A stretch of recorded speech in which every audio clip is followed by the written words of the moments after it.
Hey guys, welcome to another lesson of Pro Teachers Do. Today I have with me, Ian. Hello.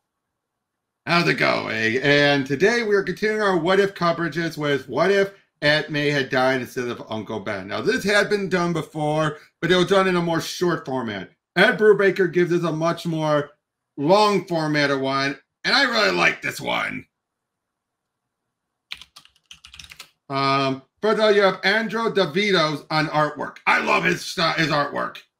Or Andrea DeVito. What else has he done? Oh, he's done. He did the last arc of the he did the Avengers Disassemble arc of Thor, as well as the Better Ray Bill miniseries that came out after that. Ah, okay. And he's done other stuff too. Brubaker on the writing. Yep. 1 second.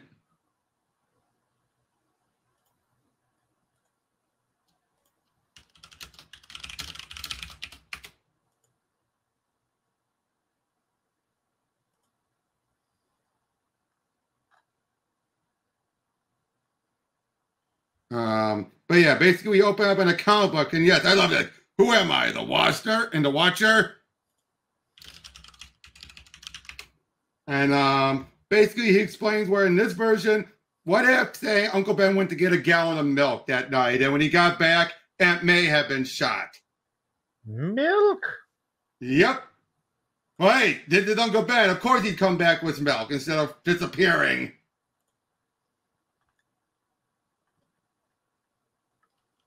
But now this, into the comic book guy talking about it, he of course is going to and acknowledge when there's going to be convenience. Like, oh, in this case, Peter happened to work at a warehouse from a summer internship, so he knows there's an escape. When he even reveals himself, basically, in other words, losing Aunt May is much more anger-inducing than losing Uncle Ben.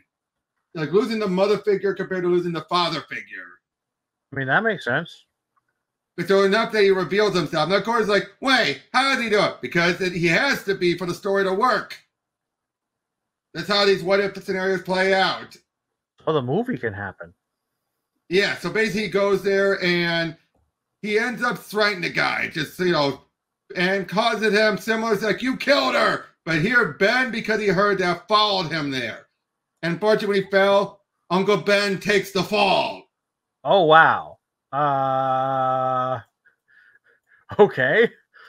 And thus now Peter's going to be in an orphanage. And all the while he's had all this pent up anger. He has all this, well, basically the guy puts it best in a moment, but he still is able to keep being Spider-Man still.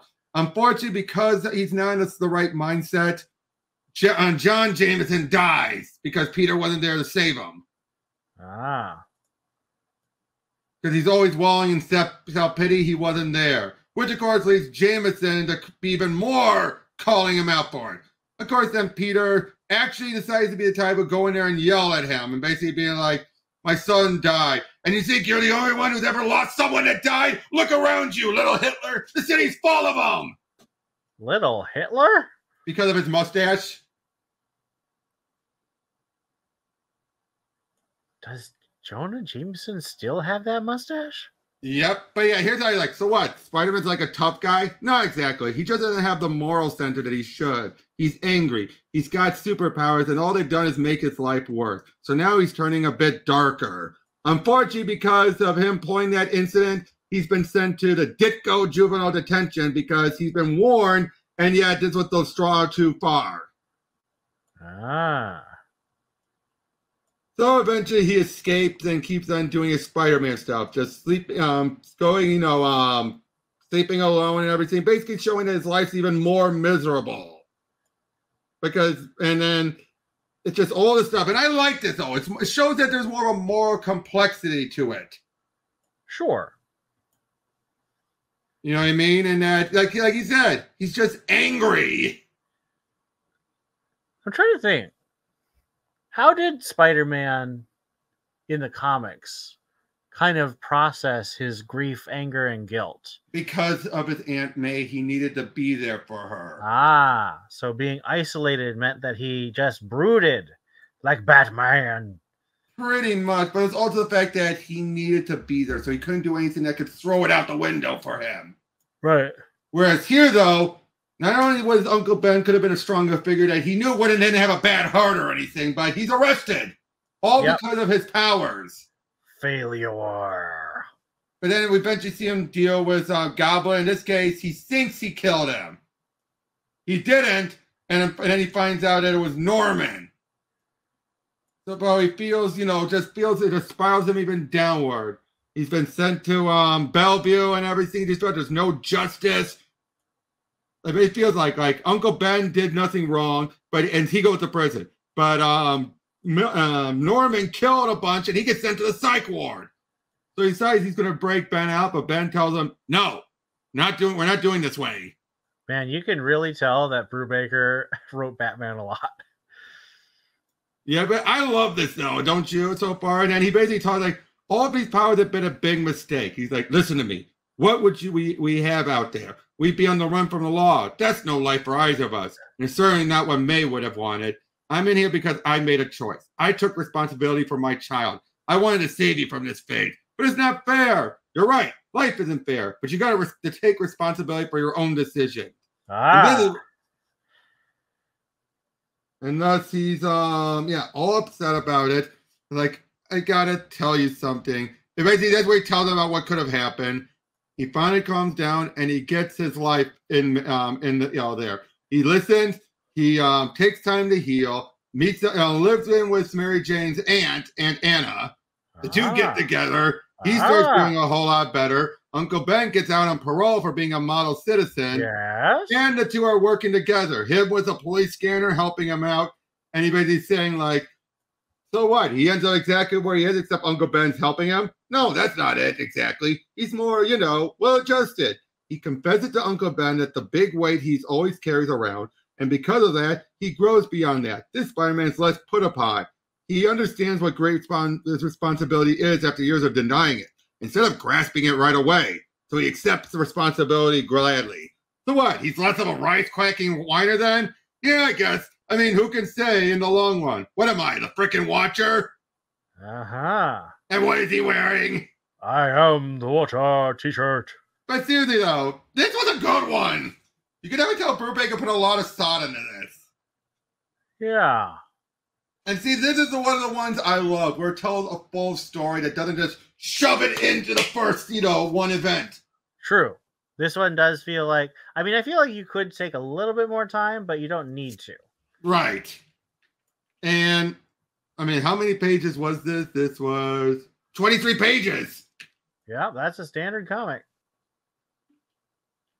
I love it. He just, instead of accepting the responsibility right away, he accepts it from a different mindset. I don't know if I'd say it would be better than no. Especially we would not want to see. I wouldn't want to see the build up to all this. It'd be hard to take. It'd be hard to take. But for this, condensing it all into here now, if we continue it after this point, I don't really know what the difference would be, and I don't think Brubaker does either. It's because this story it's really just a story. Not, I don't want to mean dismissive. It's a story of just Peter's growth. It's not, there's no real villain outside of Peter, Exactly. Whereas other what ifs have villains they're actually trying to deal with. And again, this is about the internal struggle, which I like. Brubaker's always been good at that. Yeah. He's a... And what do you think about DeVito's artwork? It's good. Yeah, definitely doesn't feel bad at all. I love it. He's one of those traditional artists that I love so much. Yep. He does a good job of capturing the feeling of, those old Ditko and Romita. Kirby. Yeah, Ditko, Kirby, Romita style, but in a modern style. Yeah. But yeah, and this whole thing, I like it because it actually shows this whole idea of like, yeah, you have Aunt May living and Uncle Ben's taken away, take you down a path where you wouldn't expect. I love it. He doesn't go the cliched route or anything. He goes down a completely unique route. That's what I like about it. It's unique.